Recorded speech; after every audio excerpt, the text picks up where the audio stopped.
At the end of the day, we all have only a certain amount of days on this earth. And it's how do we maximize the experiences that we have and trying to do that with the least amount of stress possible. And so when I talk about the love-hate relationship that I had with money, it was because I hated seeing my parents struggle. I hated that we never had enough of it. And today, what I've come to understand and respect about the creation of currency, that a lot of people call money, is once you understand the game, and I'm still a student of the game, I'm still trying to understand more and more of it. It's about how do I have the right amount of resources so that I can buy more of the time, because that's the thing that none of us have enough of, or we all have the exact same amount of, whether you are an Elon Musk of the world or you're someone who's sleeping under a bridge. We all have to, we all get through 24 hours in a day if we're fortunate.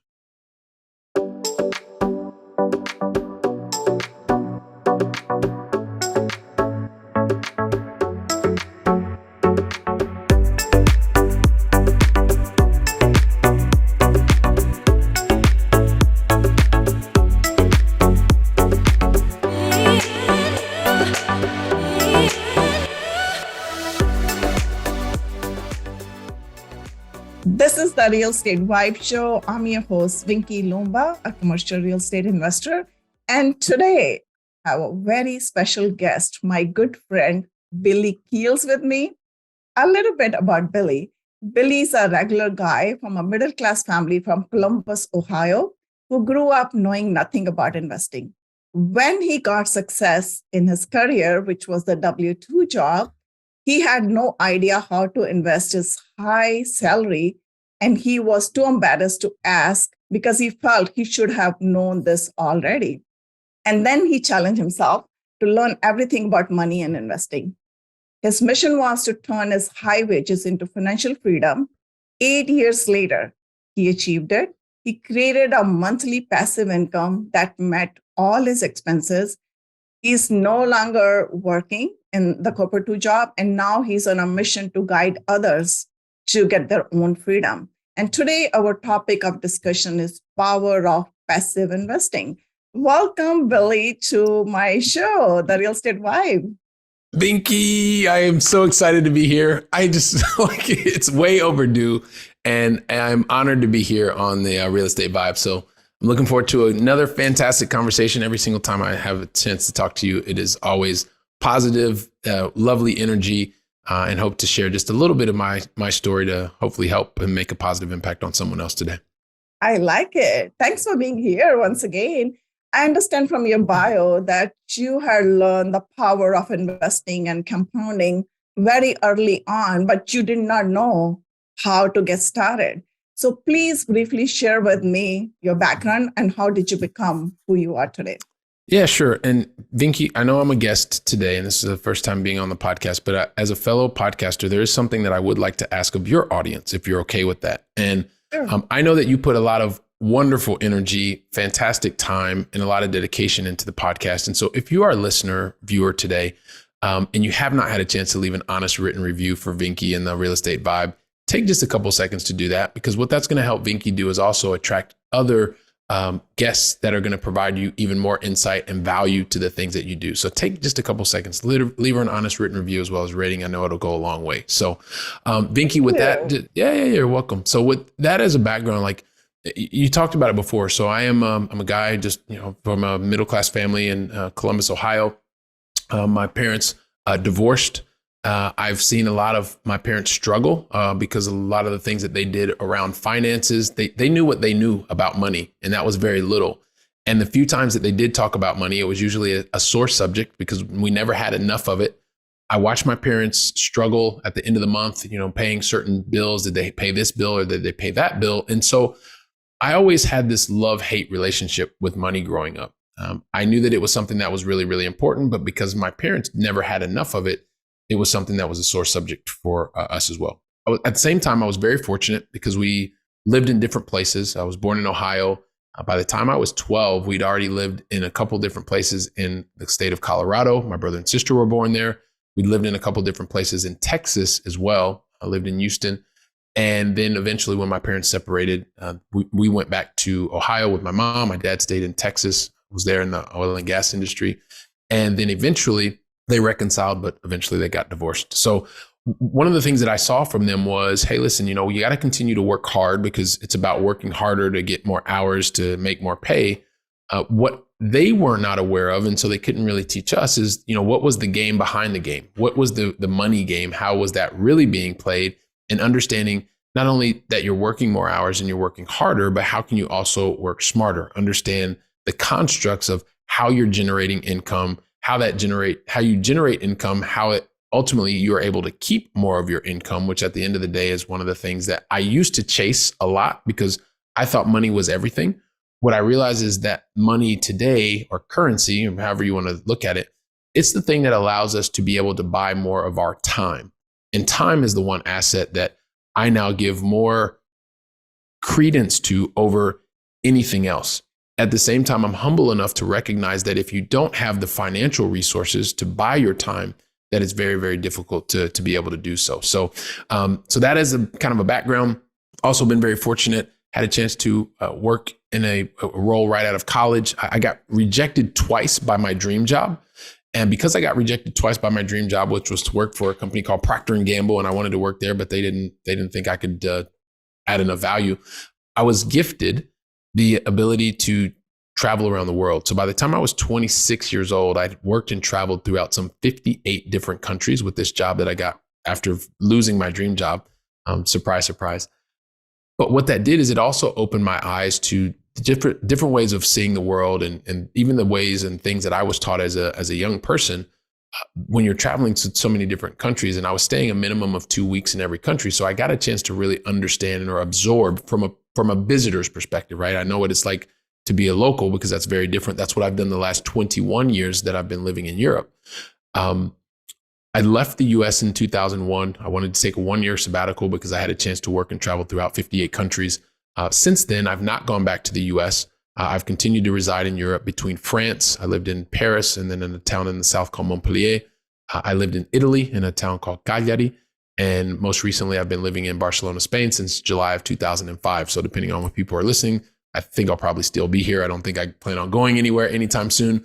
But that's how a middle-class guy from Columbus ended up, living in Europe. I've been working in the IT space up until recently, when I put an end to the 26-year corporate career. I spent the last 21 years in Europe, working across Europe, Middle East, and Africa. Largest business that I managed was about $100 million business. In the last 16 years that I worked for a very large enterprise resource planning company. So I've talked a lot, Vinky. I'm going to stop, and then I'll let you ask any questions that you want, but hopefully you get a little bit more about this middle-class guy from Columbus, Ohio. Of course. I love your story, first of all. And I caught one thing in the conversation. You mentioned love and hate relationship with the money. So I think that's the dilemma for a lot of people they have, because some people, they really, really hate money. They think money is not good. Some people really, really love money and they're chasing money all the time. So I wanted to understand your perspective on that. How did you get away, or how did you remove the blocks in your life? And then you welcome that energy, you welcome that money into your life, and you embraced it, and you got the freedom of time. I think this is the right space to talk about that. Yeah, sure. So, and one thing I forgot that was really, really important. I actually I married someone from Europe.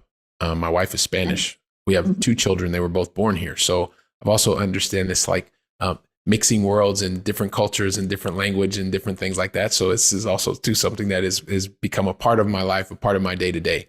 But as it relates to the question you were asking about the love-hate relationship with money, well, and this is through a lot of just reflection and understanding where things were. And growing up, because my parents never had enough money, it was never a challenge. Like we always had food in the house and stuff like that. So don't get me wrong, but it was just, my parents always wanted to do more. And the thing that they understood was, in order to make more money, I have to work more hours, because that's what they were taught. And so when you see that your parents are doing all this work and they're doing the best that they can, and it's still not enough to do the things that they really want to do or be able to provide, and not having the education around money, it was very challenging growing up, seeing that. And because of that, I think one of the main reasons that I then got so fixated on just going out to make money was because at an early age, Vinky, I thought that money is what solved all the problems because I thought that my parents didn't have enough of it. So if they just would have had enough of it, then we wouldn't have had any challenges. What I've since come to realize is that it's not money that takes away the problems. Sometimes money can actually add to the problems. It's really about understanding what is it that we're trying to achieve in our lives. And typically it's not about having the most amount of money, because the last time I checked, you can't take any of the money with you when you check out of this life. Like that's one thing you don't, And so it's about saying, what is it that I can do today to create more experiences with the people that I love the most, doing the things that we love to do the most, when and where we want to do them the most. And so I say it with a lot of respect that it's not about having all of the money and the financial resources, but if you don't have them or effectively managing them, then it's really hard to be able to get the most important thing, and that's time. At the end of the day, we all have only a certain amount of days on this earth, and it's how do we maximize the experiences that we have, and trying to do that with the least amount of stress possible. And so when I talk about the love-hate relationship that I had with money, it was because I hated seeing my parents struggle. I hated that we never had enough of it. And today, what I've come to understand and respect about the creation of currency, that a lot of people call money, is once you understand the game, and I'm still a student of the game, I'm still trying to understand more and more of it. It's about how do I have the right amount of resources so that I can buy more of the time, because that's the thing that none of us have enough of, or we all have the exact same amount of, whether you are an Elon Musk of the world or you're someone who's sleeping under a bridge. We all have to, we all get through 24 hours in a day if we're fortunate. So what is the game? Tell me about that. Yeah. So the game to me is really about understanding how are you able to understand what is it that you need, number one, right? What is the destination that you're trying to get to? For a long time, I thought it was about having millions and millions of dollars in the bank, but right?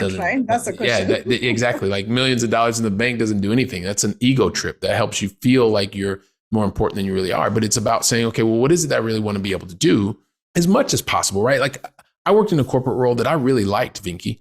And I made a lot of money, more than I ever thought I would. And it provided me with the opportunity to see people from different walks of life and do different things, and, provided great health benefits and a lot of those things.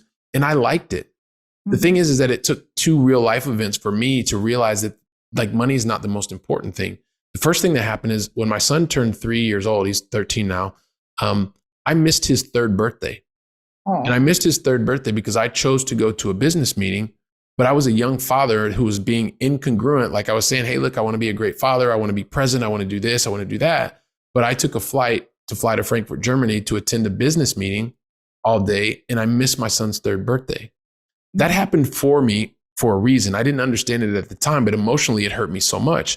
But what that did is because I read Rich Dad, Poor Dad back in like 2008, but between 2008 and 2012, I read all these books, but I wasn't taking any action. I was just becoming like a theoretical, I knew everything. I knew how to get all the answers, and I knew how to come up with get to the cash after debt service, and then figure out the, net operating income. And I could figure your debt service coverage ratios, but I didn't actually take action.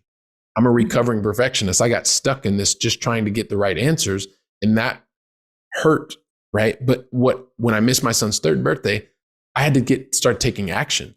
Because it was the action that was going to set me free. It was the action that was going to allow me to be at my son's next birthday and every other birthday since then. And then in 2021, my dad got really, really ill. My dad had a really bad heart challenge. He's doing much better today. So, but what that situation reminded me of again was that it's not about the money. The money is what allowed me the freedom to be able to travel between Europe and the US, to be able to be with my family during the doctor's visits, during the surgery and things like that. But it was the fact that now we have more time with my dad. That's what I realize is the most important thing. It's not the money. If you don't have the financial resources to be able to do that, then you don't get the time, right? And so it's recognizing that the game is about time and how we effectively invest our time with the people that we love the most. And we also have to be able to weigh, as part of the game, as I see it, is being able to decouple the amount of money that we are able to generate to give us the time that we need against the amount of time that you're actually doing work. Where most of the time we're not taught that. We're taught work more hours, make more money. But those people that understand the game the most are clear on what it is that they really want out of life. And then all of the actions that they take support the vision that they have and the destination that they're trying to get to from a lifestyle perspective. So that's a little bit of the game, the way that I see it. Some of the things that impacted my life personally that didn't have anything to do with money, that moved me into action. But also, I realized that the fact that I had been generating revenue actively through my job and then passively because I was also an investor, those are the things that allowed me to start to really live the best version of the life that at least I know it today. Hopefully that answers your question, Binky. You did. And I caught one term there that you use, recovering perfectionist. What is that? Tell me about that. Yeah, recovering perfectionist. So when I was younger in school, my parents put a really big focus on education, right? Because they thought they didn't have it. They didn't go to college. And so, I knew early on that if I worked hard like my parents were working, I studied hard, I took the test and I got an A, right? And I did that when I was younger, and I did that most of my life. Actually, my mom's here with us here in Spain, and she was telling my kids that I used to say that all the time. And I said, hey, listen, I will never get anything less than a B. And I never did, right? But sometimes that can be a challenge, because if you go through and you keep doing the same things over and over, like, hey, you study, you get the good grades, and then you get the pat on the head, you get the recognition, like that starts to reinforce a certain behavior that if you study, you're conditioned. Exactly. So you study, you take the test, you get an A. Well, life doesn't work that way, right? And so, but I did it all the way through. Like the big first event that I realized that it didn't happen was when I got rejected from that dream job. Like that crushed me emotionally. Emotionally, I was crushed. Fortunately, I have a very good friend of mine named Andy. Shouts out to Andy, who helped me recognize that it wasn't a matter of being rejected once or twice. There's still other things that I would have been able to add value to, other types of roles that would add value to me. And he was really right. This was spot on. But when you go through life and you're conditioned, you start to think, well, this is the way it goes. Well, once I realized that the whole concept of perfection does not exist, it like literally gave me this whole it made me feel so good. Like I could just relax. I could exhale, because perfection doesn't exist. It's the thing that keeps us tense. Like it's what kept me tense for such a long time, because I was always striving after something that doesn't even exist. So the reason I say I'm a recovering perfectionist is because I still have that gene inside of me that always is striving for perfection. But I recognize that it doesn't exist. So I'm like actively recovering from being a perfectionist. And it's something that, and I talk to more people that experience the same thing.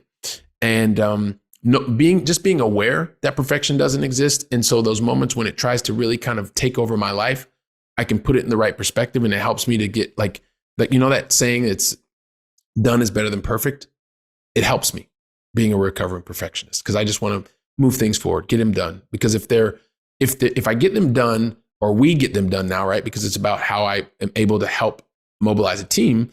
If we get them right, then we keep doing more of what we got, right? Or how we got there. If we get them wrong, but at least we got started, then guess what? Just like most of us who are recovering perfectionists, we're going to recognize that it's wrong, and we start to course correct, and we start to get things back on track, because that's what we've done our whole lives. We've normally, I spent most of my life getting things right. So even when things were off course, we adapt, we adjust, and we get back on course to get things to where they need to be. But we can't do that if we just stay in this kind of like area, which is striving for perfection without ever testing. Yeah. I hear you, because I've been there, done that, the same thing, because you're always waiting for that perfect moment, or something has to be 100% in order for you to take an action. And what I realized over the years is that perfection is embracing the imperfection around you. And that's the only way you're going to grow and scale. Because, stop paying too much attention to the nitty gritty things. Those are not even needed. And the thing is, more focus, more energy goes there, because everybody has some amount of energy, right? And it's our choice. Yep. It's our choice where you want it to focus. And wherever you're going to focus, energy is going to flow. Yep. And you're going to deplete that on the unnecessary things, and then guess what? You're losing your opportunity to use that energy for more important things. Yep. So that's what happens for most people in this world. And that's the reason we see there's a huge gap. Like somebody's a Elon Musk and somebody's just like, in the 80s, 90s and still trying to figure out what life is all about. And the kids, they look up to their parents. Their parents has figured out the life. Let me follow my parents' footsteps, but not necessarily, because they're just so caught up with all this conditioning around them.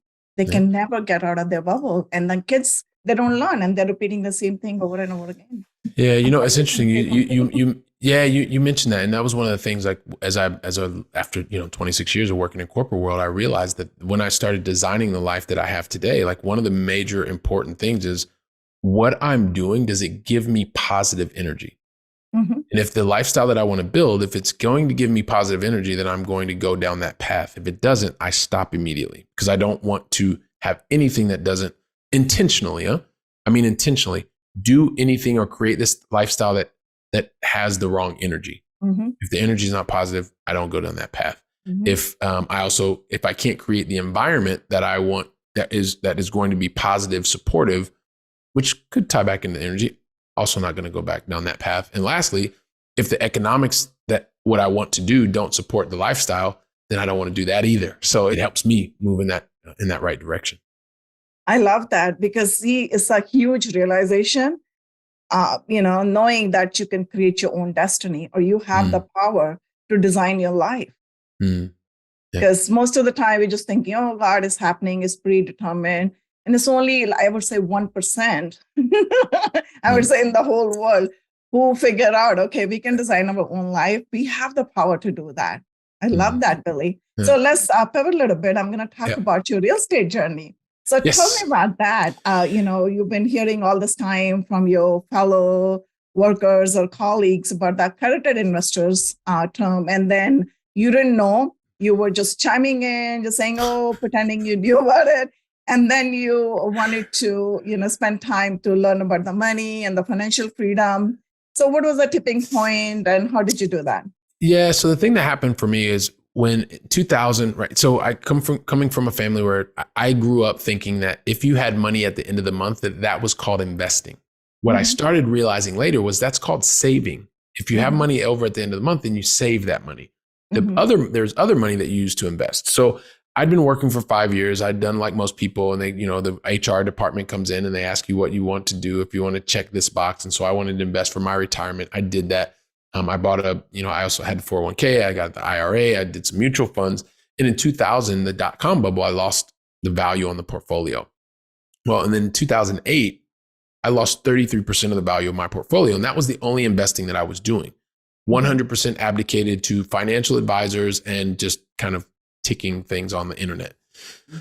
When I realized that I didn't have, because I didn't come for money. I don't come for money. So it was like, I was doing all this hard work and I was literally like losing, and I didn't know why. I was losing money on the value of my portfolio. So when I stopped doing that, that was when I saw Rich Dad Poor Dad. I had one of my bosses here in Barcelona who actually had been purchasing property back in Scotland, and he talked to me about arbitrage and economic arbitrage and buying real estate. And so I got interested. Then I read a lot for 4 years, didn't do anything, and then 2012 started actually purchasing. Well, Binky, I thought I wanted to purchase property here in Barcelona. None of it was positive cash flow. I ended up doing that back in the States. So I actually have always purchased 100% of the real assets from Europe back in the US. And I invested in smaller multifamily. I own a mobile home park. And then to your point, along the way, I found out I was something called an accredited investor. And so I didn't really understand what that meant. It just, what I did know is that it gave me access to some very exclusive investment opportunities. And so then I started investing passively in very large multifamily residential apartment complexes. I started investing in ATM machines as a passive investor. And then what I realized is that because I was investing in these things and I was making a lot of money in my day job, that these investments were great because they were creating consistent cash flow. I was getting equity build up over time. Mm-hmm. And on these, there was going to be some appreciation, and the money was actually very tax efficient. But one of the things that I was understanding was it was going to help lower my tax bill. And so because for me in my situation, it wasn't lowering my tax bill, I started looking for something else as well. And so I started looking for an answer to how I could lower my income taxes. And so then I started investing passively as well in the energy sector. And so it was about like how the real estate has been fantastic, because what it did is it helped me to open my eyes that there's life beyond the stock market. Like I just thought that the only thing you could do was the stock market. And real estate helped me understand that this is a proof of concept, meaning the business model is pretty simple. Mm-hmm. You have an asset. Someone pays you to live in that asset. So they give you revenue, which is rent. You have to manage that appropriately with your operating expenses, your insurance and all that stuff. And you get your net operating income. And then when you add debt, because that's usually, depending on how you manage that, it could be a very good thing. It could be a terrible thing if you don't know what you're doing. But then the business model was simple, right? And so the money after that, you pretty much got to keep. And so it helped me to understand that there were other ways to invest that would allow me a higher level of control and be able to also provide more of the benefits that I was looking for. And early on, as I mentioned, I was really looking just to like, how do I get more money? But when I realized that having these consistent streams of cash flow from all these different types of income, passive income, active income, having, passive losses, having active losses, all of that combination was really, then it all started with real estate. And what it's done now is help me as a business owner, as a syndicator, to be able to identify where there are specific issues or challenges, and then provide the most appropriate solution. And today, it's one of the things that we do with a lot of accredited investors is help them identify that. Especially because I was working in the IT software space, and so I was surrounded by a lot of other people that were like me. But I would say that really, my eyes were open thanks to the involvement with real estate, both on the active as well as the passive side. Okay, so you said you started as operator yourself, small single family. That's how you started investing. So when you moved to the large multifamily, started investing with other people's, how was that experience? Because a lot of people, they have a lot of money in the corporate job, but they do not trust the real estate market or to invest with somebody, the private placements. There's hesitation, there's reservations, limitations. I'm pretty sure you might have felt something like that too. So how did you overcome that? How did you get the sponsor? And how did you make the strategic decision? Okay, I'm going to move forward. I'm going to make it happen. Yeah, great question. So one of the things that I realized is that I was working in my day job and there were only so many hours in a day. Like I had the multifamily, I had the mobile home park, and I was, 6-hour time difference between where my assets were and where I lived. And so I was working super early in the morning, then my day job all day because it was a high paid, high profile type of role. So I couldn't not be available. And then I'd come home in the evenings. And, there were many years where I was not paying the full amount of attention to the family that I really thought that I was. And now it takes some reflection because I was trying to build this business at night too. And so I finally got to a position where, hey, listen, I can't work any more hours. And I found out I was an accredited investor. And so, yes, then I had to figure out, how do I meet people? But I lived in Spain. So what I decided to do was, meet people online, and I did Zoom, and I've been doing Zoom for way before the pandemic, which is, kind of interesting. But as I started meeting sponsors, I met most of them attending events because I was traveling to the US to attend events, and I met people. And I'll tell you what, Vinky, in the beginning, I was really bad about it. I wasn't very good because I didn't know really what to ask. And the things that I felt uncomfortable asking, I didn't ask, because recovering perfectionist, you don't ask things that make you feel uncomfortable, right? Yeah, because you wanted to stay in your perfect state, because you feel you're perfect in your mind. Yeah, exactly. But it's some of these things, like in the beginning, I didn't ask people, okay, well, you're the key sponsor. Like, what happens if you pass away? Like, yeah, I didn't feel comfortable, but I was thinking, I'm going to, invest $200,000-$300,000 with this person. But I didn't ask that question in the beginning, and I didn't do myself, nor did I do the syndicator any favors, because I didn't ask something that was really in my stomach and on my heart. And so what I've realized is I was very bad in the beginning as a passive investor, but what it's done is it's helped me be number one, a much better passive investor today, because I ask every question that is in my stomach and in my heart and in my head. Because if I don't, I can't make an informed decision. I have to at least give the person in front of me, the syndicator, the operator, if I'm speaking to them, they have to give me the answer. And it has to be done in a way that makes me feel comfortable so that I understand what I would potentially be placing my capital against and what the risk-related, risk-adjusted return would be for me, not because of the money, but because of the time freedom that it's going to eventually provide me.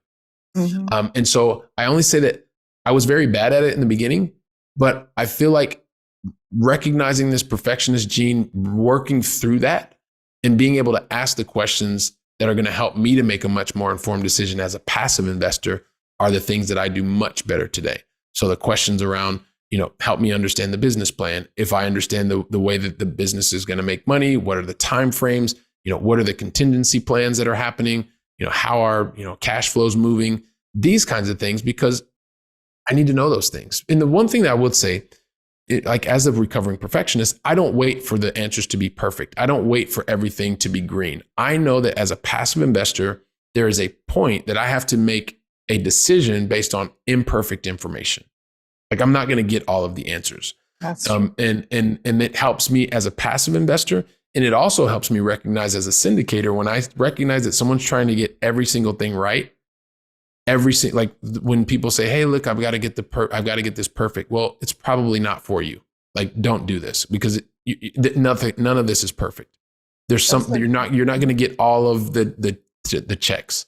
And so it helps me as a passive investor and also as a syndicator. I know that was very long-winded, Vinky, but hopefully that answers the question. I think I love that answer because this was like, everybody needs to hear that. That's very important because there's nothing like perfect in this world, not even in any deal. Because if you're waiting for everything to be perfect, everything to be in line, you will never do anything. You're always going to be sitting on the sidelines. Like I say, I went 2 full cycles this year. And I hear people saying that I wish I would have invested with you last year. Guess what? They're going to be sitting on the sidelines for the next so many years too, coming back and telling me the same thing over and over again. Because they're waiting for that when everything is going to be aligned, then I'll jump in, which will never happen. Yeah. And this is the thing. It's like when I hear that, there's a certain point I usually will say to someone, hey, listen, if you're looking for perfection, then you probably just need to feel comfortable with the life you're living right now. Like, Exactly. don't wait for perfection because it's not going to happen. Like, that's so true. You have to challenge the status quo like you. There is always opportunity for you to challenge your status quo, get out of that bubble and make the life happen for you. So with all these experiences, I know we are out of time. So, but I'm going to ask you this, with all these experiences, what did you learn? What is your superpower? So relationships matter. Like that's very, very important. And also it is more about the destination that you're trying to get to more than anything else, right? Mm-hmm. Every single person is investing for different reasons. Mm-hmm. And it's about understanding the destination, because I'm going to say something here, Vinky, and hopefully you're okay with me saying this. People probably won't like it. There is no such thing as a perfect investment vehicle. They do not exist. There is no perfect vehicle. It is about the combination of the different vehicles that you're looking for and feeling comfortable with those vehicles, so that you can move forward, right? And I'm an example. I love, I really, really love real estate. I like a lot of the benefits. Mm-hmm. At the same time, real estate didn't help me solve the biggest problem that I had, which was income tax. Mm-hmm. So I found an answer to that. At the same time, that also creates other challenges because it creates more revenue. I also figured that there are other things like ATM machines. Like there's so many different things that you can invest in. And it's about how do you leverage each of those vehicles and that you feel comfortable being able to do it to help those vehicles get you to your destination. That's the thing that's really important, in my opinion. I agree with you 100%. Yeah, I agree with you 100%, but you have to start from somewhere. Yeah. Because you have to start from somewhere. You cannot have all the buckets at all the time. You need to have to line the buckets so that you can figure it out. How can I save money, invest where? How can I do the tax savings? How can I, do multiple things? And that comes with the experience, but you need to get started from somewhere. I seriously love that. And I wanted to have you back so we can talk about the tax savings, how you can create different buckets and how you can create this lifestyle for yourself, and how to make your money work for yourself. Because you have a lot to share with us. But before you go, I'm going to ask you, share one golden nugget with my audience. Yeah, well, you know what, and if given the opportunity, I would definitely come back to share that, because what I will say is that one of the things that I realize is by combining these different vehicles, when these vehicles work together, they are amazingly powerful accelerators to be able to get to your owning your time. Massive, and one of the things that I figured out, and it is one of the things that allowed me to, because I spent a decade like working in my big corporate job and investing in these different vehicles in different assets in the evening. And in the last 3 years, when I realized that I was effectively using the different vehicles, that's what allowed me to leave a very high paid, multiple 6-figure salary job and not feel nervous about it.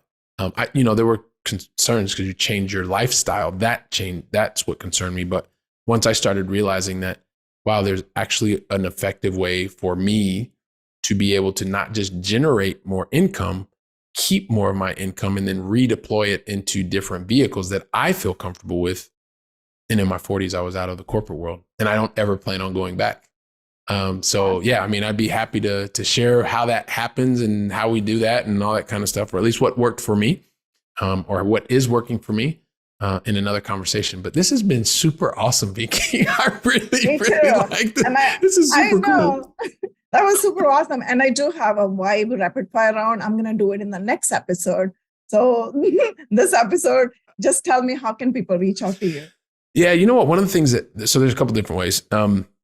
But one, so we're focused really today on helping accredited investors who are really looking to create, consistent returns, and also really focus on that income tax problem. We've written a guide about that. You can go to firstgencp.com/pay less tax. That's firstgencp.com/pay less tax.